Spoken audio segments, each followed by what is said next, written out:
nədir? Mənə izah eləyin. Bu nə bərbad yazılardır? Bu nə tənbəllikdir? Bu nə rəzalətdir? Ümumiyyətlə, mən bura yaradıcı kollektiv yığılmışam, yoxsa robotlar məktəbi? Hə? Kamran müəllim, vallah səhərə qədər işləmişəm, araşdırmışam, yazmış. Öyle nağıl danışma Ayşe. Mən 30 ildir bu sahədəyəm. Yazının ilk cümləsindən bilirəm ki, bunu kim yazır? Hamınız süni intellektə yazdırmışsınız. Kopyala, yapıştır və salam. Bir dəqiqə var. De.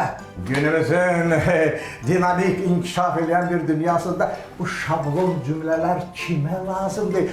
Beni heç kim aldada bilməz. Başa düşürsünüz? Heç kim. Bir dəqiqə var. Hə. Hə. Mən öz sahəm üzrə tam fərqli yanaşmışam. Sən lan ağır eləmisən əmi. Sənin yazından ChatGPT-nin rəngi tökülür. Mənə ruh lazımdır, ruh. Mənə orijinal, insanın içindən gələn, oxuyanda adamı qəlbini sızladan, can yandıran mətnlər lazımdır. Bunların heç biri keçməz.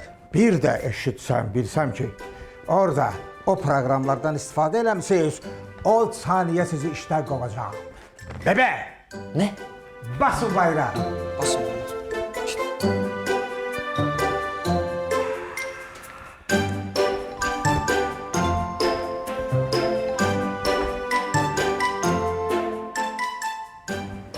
Əziz Can Pipiti, zəhmət olmasa mənə sabahki icraat üçün təsirli bir rəis nitqi yaz. Mövzu belə olsun. İşçiləri motivasiya eləmək, növbəti ayın planını doldurmaq və işçilərə zəhmətin insan ruhunun nə qədər vacib olduğunu başa salmaq. Amma şablon olmasın ha, güvənirəm sənə Can Pipiti.